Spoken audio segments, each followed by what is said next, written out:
Interupsi Ibu Pimpinan Arif Rahman, Nasdem. Izin Pak Menteri, saya hanya ingin menyampaikan bahwa memang tadi kan terbit di daerah yang kemarin kita lihat itu kan 3 sertifikat di 266 bidang. Itu memang bukan Bapak yang mengeluarkan, betul. Kita juga paham itu. Tapi kan Bapak punya fungsi pengawasan yang seharusnya sudah bisa mengetahui juga Pak, bahwa proses itu sudah berjalan. Karena kan pagar laut itu Pak, mohon maaf, tidak seperti sulap. Ini pagar laut atau sertifikat? Pagar laut Pak, tapi kan gini. Ya. Mungkin mereka melakukan itu karena sudah punya sertifikat, merasa punya sertifikat. Memang bukan Bapak yang menerbitkan. Saya tahu bahwa itu adalah BPN, pasti yang menerbitkan. Tapi kan proses persetujuan harusnya pemanfaatan ruang laut itu kan ada di Bapak. Nah, saya nggak tahu makanya kenapa harus ada koordinasi yang seperti pimpinan tadi bilang Pak Alex, bahwa kalau memang merasa ini tidak punya kewenangan, kita bikin panja atau apa untuk mencari Pak. Karena saya yakin problem ini juga ada di seluruh Indonesia gitu loh. Nah ini yang perlu, jangan sampai Bapak setelah ini akan capek klarifikasi masalah pagar-pagar ini Pak. Karena ini tiba-tiba habis dicek muncul di Surabaya. Nanti habis ini di Makassar pasti ada. Ini akan selalu muncul. Nah saya hanya mempertanyakan bagaimana koordinasinya, karena bagaimanapun yang ada HGB-nya itu di wilayah Bapak, laut Pak. Pokoknya urusan air asin itu di Bapak lah gitu kan. Dan HGB itu adanya di wilayah Bapak. Nah bagaimana fungsi pengawasan Bapak pada saat pagar laut itu ada dan Bapak secara keseluruhan kementerian ini tidak menyikapi secara awal gitu Pak. Itu yang saya maksud, fungsi pengawasan Bapak terhadap pagar-pagar laut itu yang ada gitu loh. Jadi saya juga paham bahwa ini adalah tugas dan wewenang dari BPN untuk mengeluarkan HGB. Kalau memang Bapak ada kesulitan untuk itu, sampaikan ke kita. Kita akan merekomendasikan untuk melakukan panja supaya bisa berkoordinasi dengan BPN dan yang lainnya. Apalagi Bapak juga kan, misalkan ada Pol Airut di sana, ada Angkatan Laut di sana kan bersama-sama Bapak. Nah ini yang harus saya jelaskan. Mungkin itu Pak. Terima kasih Pak Menteri, mohon maaf. Terima kasih Bu Pimpinan. Terima kasih Pak.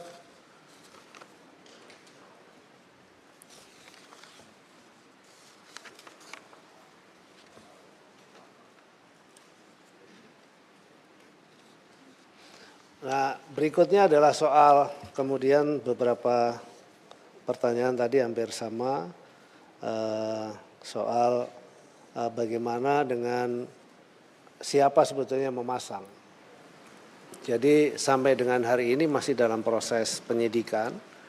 Ya memang tuntutan dari para masyarakat pengennya hari ini diusut, disegel, besok juga udah langsung ketahuan. Tapi tidak mudah juga karena kami mendapat beberapa petunjuk tentu, tapi tentu kan juga harus dipanggil dan kemudian ditanya apakah yang bersangkutan betul melakukan itu dan seterusnya, karena memang terus terang kami tidak memiliki satu alat pengawasan yang tadi disampaikan itu ya. Kami sudah mengajukan sebenarnya untuk kemudian kita bisa memiliki digital surveillance begitu, tapi sampai hari ini kita belum punya. Dan kemudian kalau soal koordinasi Pak, kita sudah sering melakukan koordinasi dan masing-masing sudah paham bahwa kalau menerbitkan atau mengizinkan ini, mengizinkan itu nggak boleh. Nah, dan kita sudah sering koordinasi, tapi tetap saja memang masih terlanggar ya. Sudah itu memang menjadi, dan tanggung jawab pengawasan memang terus terang bukan hanya di kita, tapi tanggung jawab pengawasan semua pihak. Daerah juga punya wewenang untuk melakukan pengawasan. Kementerian, lembaga lain juga punya kewenangan untuk melakukan pengawasan dan kita juga, dan koordinasi selalu. Tapi insya Allah ke depan kita akan selalu tingkatkan sistem atau koordinasi soal pengawasan tersebut. Karena memang luas wilayah kita itu seluruh Indonesia, dan tadi sudah saya sampaikan kebetulan saja yang terjadi di Tangerang ini. Sebetulnya kejadian seperti Tangerang ini sebelumnya sudah banyak sekali. Tadi saya sampaikan kita sudah menghentikan 196 kasus ya, yang semuanya itu adalah bermuara pada kegiatan pembangunan di ruang laut. Begitu. Nah, itu yang saya kira dapat kami sampaikan Dan saya kira terima kasih atas seluruh masukan-masukan, dan kita menjadi perhatian penting. Tapi saya punya keyakinan Bapak Ibu semua yang ada di sini juga sangat paham kita memiliki limitasi-limitasi, terutama adalah soal operasional, dan mudah-mudahan ke depan kami juga sudah melaporkan hal seperti ini kepada pimpinan kami. Mudah-mudahan ke depan di periode yang akan datang kita bisa lebih komprehensif lagi untuk bisa mendapatkan dukungan secara langsung. Demikian saya kira yang dapat kami sampaikan. Terima kasih. Wassalamualaikum warahmatullahi wabarakatuh. Baik, sebelum masuk ke kesimpulan, ada beberapa kawan-kawan yang ingin melakukan pendalaman dari meja pimpinan Pak Alex, kemudian dari anggota kami batasi 3 orang, Pak Saya Firman, daftar Ibu Ketua. Pak Johan dan Pak Darori. Perempuan 1 Ibu Ketua. Saya daftar perempuan Ibu Ketua. Ibu sudah ada dari PKS, maaf 1 orang ya. Iya. Jadi kita nggak mau berpanjang-panjang karena intinya pasti yang ditanya sama. Diberikan Jadi, 1 untuk perempuan lah Ibu Ketua. tadi sudah, maaf Bu, Ibu sweet aja sama teman yang dari PKS tadi. Interupsi Bu Ketua. Saya tadi juga menyampaikan pendalaman Bu. Iya, ada Pak Firman. Ya, masih. Pak Firman, Pak Darori, dan Pak Yohan Rosian dari PKS. Silakan Pak Firman. Gimana Pak Johan, saya yang bicara?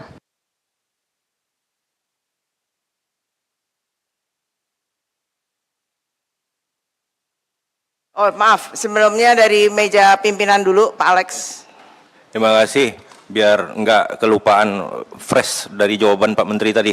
Saya ingin mempertegas Pak Menteri, berarti Kementerian Kelautan dan Perikanan belum bisa mengungkap pelakunya ya? Yang setengah tol Jagorawi ini? Belum ya? Oke, yang kedua Pak, mohon izin aja, ini cuma 2 pertanyaan.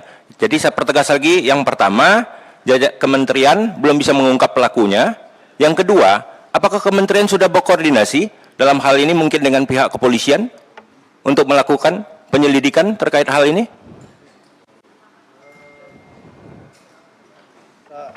Karena kegiatan pemeriksaan ya, saya takut salah kata nih.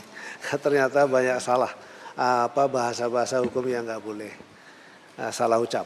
Jadi untuk pemeriksaan kita masih di level pemeriksaan itu dilakukan oleh Dirjen PSDKP. Mungkin barangkali Dirjen PSDKP bisa menyampaikan juga sejauh mana sudah dilakukan. Silakan. Terima kasih Bapak. Kami sudah memanggil beberapa pihak yang mengaku kemarin sempat di medsos itu, nelayan yang mengaku sebagai pemilik. Kami lakukan pemeriksaan, klarifikasi kita panggil. Mereka begitu diklarifikasi hanya menyampaikan kami hanya juru bicara nelayan, bukan penanggung jawab. Padahal situ bilang penanggung jawab, makanya kami panggil karena penanggung jawab. Ternyata yang disampaikan kami hanya mewakili nelayan sebagai juru bicara. Beda lagi. Jadi kami harus mencari lagi ini Pak, sampai nanti ada yang itu. Demikian Bapak. Interupsi pimpinan. Rajif, Ibu izin, Bu Ketua. Pak Rajif, maaf. Pak Firman dulu sebagai yang sudah daftar dari tadi. Baik, terima kasih Ibu Ketua. Pimpinan yang saya hormati, Pak Menteri beserta jajarannya dan seluruh anggota Komisi 4 yang saya banggakan. Pertama, saya merasa bangga karena statement Ibu Ketua kemarin setelah meninjau lapangan itu ibaratnya bisa menenangkan atau bisa memadamkan. Ibaratnya kalau ada kebakaran itu rakyat sudah mulai tenang, statement itu. Namun setelah saya mendengarkan penjelasan Pak Menteri, ini harapan saya juga jangan sampai mengecewakan statement daripada Bu Ketua kami. Termasuk saya pun kemarin memberikan satu respon tanggapan yang keras karena saya khawatir juga kalau disemprit Bu Ketua. Ternyata Bu Ketua lebih keras daripada saya. Saya bangga betul.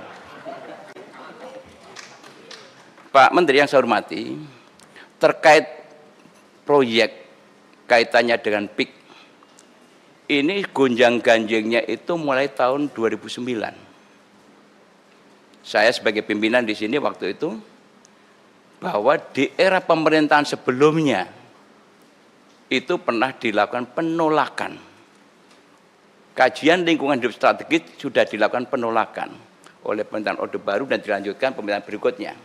Karena memang dengan berbagai pertimbangan aspek sosial, ekonomi, lingkungan, dan lain sebagainya. Namun kami juga heran tiba-tiba akhir-akhir ini ibaratnya proyek di sana itu seperti superjet. Push! Langsung selesai semua dan bisa terbangun seperti itu. Dan kedua, yang paling mengejutkan itu adalah ketika terjadi pemagaran yang sudah begitu panjang. Saya mohon maaf Pak Menteri, ini tugas kita bersama. Saya tidak akan istilahnya marah kepada Pak Menteri, tapi kekecewaan saya sebagai wakil rakyat, Pak. Bapak tidak menunjukkan keseriusan dalam persoalan ini.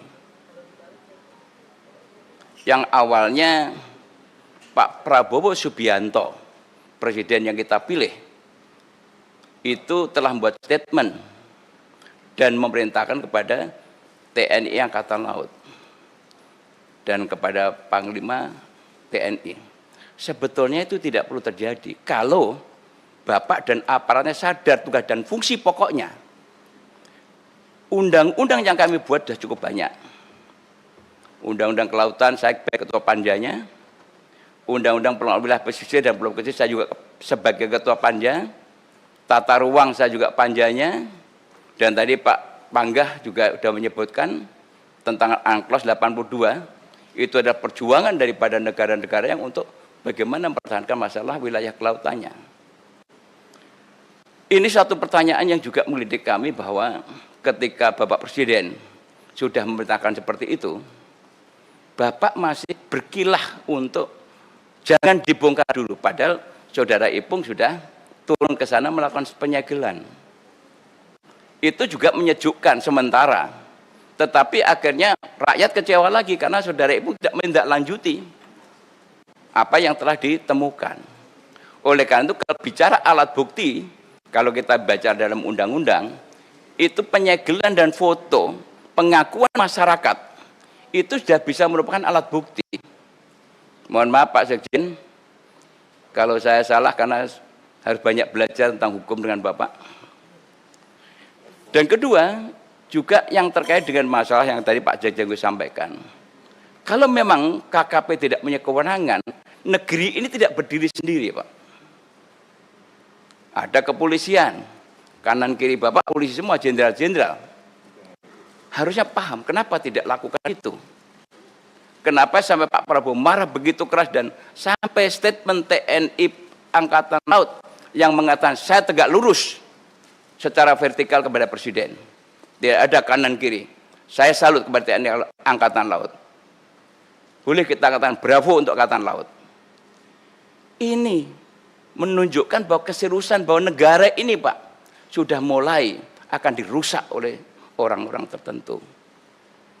Kalau kita bicara jujur Pak, kanan kiri di telinga kami ini Pak, dari rakyat Pak, menyampaikan masa sih Pak Sakti Wahyu Trenggono yang katanya Sakti tidak bisa memberantas ini. Tukang becak pun sudah tanya tentang pagar atau pagar misterius di tengah laut. Supir saya setiap hari tanya, masa Pak Menteri nggak tahu sih, kemana aja Pak Dirjen ini yang punya fungsi pengawasan. Saya berpikir Bu Ketua, malah khawatir saya penambangan pasir ini juga bagian rekayasa ini. Karena pematokan itu nanti ujung-ujungnya adalah akan ada penimbunan pasir. Jangan-jangan kebijakan pasir yang diusulkan nanti adalah rekayasa supaya penyedot pasir untuk menutup itu, setelah itu dikeluarkan sertifikat dan lain sebagainya. Sedimen laut alasannya. Nah ini mohon betul-betul kita pikirkan bersama. Semua orang tahu tentang PIK itu siapa, bagaimana kekuatannya, dahsyatnya. Tapi saya minta Pak, tanamkan ayo jiwa merah putih kita. Jiwa merah kita di berada kita ini. Jangan sampai ada negara dalam negara yang semaunya sendiri mengatur pemerintahan kita. Saya selalu dengan Pak Prabowo, oleh karena saya minta kepada Komisi 4, spirit semangat Presiden kita yang begitu luar biasa, harus kita dukung dari DPR ini. Jangan sampai DPR ini dianggap sebagai, atau dicap sebagai lembaga stempel. Kami sudah terjun kemarin, ternyata tidak cukup hanya pagar misterius di tengah laut. Saya kebetulan ditugasi untuk di wilayah sebelah. Lebih terkejut lagi ini. Ada 1063 hektar mangrove yang di ruang laut juga akan diturunkan statusnya dan kemudian juga nanti ujung-ujungnya akan disertifikatkan untuk pariwisata. Padahal jelas-jelas dalam PSN itu, wisata itu diperbolehkan tapi tidak boleh dijadikan tempat tinggal. Ini nanti kita bahas dengan Menteri Perhutanan nanti siang. Nah, oleh karena itu Pak Menteri, sekarang ini rakyat sudah menunggu. Rakyat ini menunggu apa endingnya. Jangan sampai rapat hari ini hanya merupakan anti klimaks. Rasanya kalau rapat ini tidak ada satu kesimpulan yang memberikan jawaban kepada rakyat, saya mohon maaf Pak, tidak nanti, sekarang pun saya lepas dulu Pak ini, rencana saya Pak. Saya lepas Pak. Malu sebagai wakil rakyat. Karena persoalannya sudah berlarut-larut. Ini rakyat sudah menuju bahwa ada skenario bahwa pejabat-pejabat tertentu melindungi terhadap proyek besar ini. Ada apa? Gerangan. Ini serius Pak. Oleh karena itu, ayo kita sama-sama, mumpung Presiden kita semangat, harapan saya DPR sudah semangat, kemarin setelah paripurna kita diterjunkan ke lapangan, Pak Menteri juga harus sama-sama semangat. Jangan sampai Pak Menterinya malah kendor. Harapan saya seperti itu. Jadi ini Bu Ketua, saya mohon betul agar statement Bu Ketua kemarin itu bisa menjawab daripada apa yang disampaikan atau diharapkan masyarakat. Saya dan teman-teman tentunya di ruangan ini tidak ada fraksi partai-partai Pak, yang adalah fraksi Komisi 4, kami ada di belakang Ibu Pimpinan untuk mendukung apa yang langkah-langkah dilakukan Ibu Pimpinan dalam rangka menegakkan regulasi aturan, dan harapan kami adalah harus diusut tuntas seperti yang disampaikan Bu Ketua, harus karena sudah ada pengakuan. Yang paling bahaya Pak adalah ada sebuah skenario rakyat nelayan yang tidak tahu atau buta hukum disuruh bikin pengakuan. Alangkah naibnya negeri ini, rakyat yang udah susah sengsara disuruh mengaku untuk melakukan persekongkolan jahat, mengakui perbuatan-perbuatan yang melawan hukum oleh kelompok tertentu. Ada 6 perusahaan di sana yang udah mendapatkan legalitas terhadap pemilikan di sana, padahal di sana masih dalam posisi ada air, undang-undangnya sudah jelas semuanya. Kami juga konfirmasi kepada Pak Nusron, tapi sayang Pak Nusron tidak pernah berani merespon, karena mungkin saking ketakutannya, tapi saya berikan apresiasi. Saya menyayangkan statement daripada juru bicara daripada KKP, yang selalu berkilah, seolah-olah Pak Nusron dianggap membocorkan. Ini bukan membocorkan, karena udah perintah Presiden maka harus dibuka, harus terang benderang siapa pemegang sertifikat dan siapa dalangnya. Bukti lengkap sebetulnya, tinggal bagaimana ada kemauan atau tidak kita untuk menindak itu. Jadi tidak ada alasan lagi untuk mengatakan bahwa kami masih menunggu menindaklanjuti atau kita masih koordinasi. Sampai kapan kita berkoordinasi? Ini yang harus dijawab oleh Pak Menteri, dan jawaban ini bukan untuk kami DPR Pak, untuk rakyat Indonesia, karena sekarang sudah mulai muncul. Surabaya tadi sampaikan, Makassar sekarang muncul lagi, yang dulu pernah kita kunjungi, ada lagi di daerah lain juga sama seperti itu. Jadi ini memang tidak ringan. Oleh karena itu saya minta kepada Pak Menteri, karena sudah merupakan perintah instruksi Presiden, sampaikan kepada Saudari Menteri Keuangan, kalau memang Bapak perlu anggaran besar, ini adalah untuk menyelamatkan aset negara. Ini adalah milik bangsa Indonesia. Jadi tolong tidak usah takut dengan Menteri Keuangan, karena Bapak menyelamatkan aset negara. Jadi itu yang kami sampaikan, kami tetap akan bersama-sama untuk menyelesaikan masalah ini, namun saya harapkan Bapak berserta aparaturnya harus lebih serius daripada kami yang ada di ruangan ini. Demikian, terima kasih. Assalamualaikum warahmatullahi wabarakatuh. Selanjutnya Bu, kami beri kesempatan.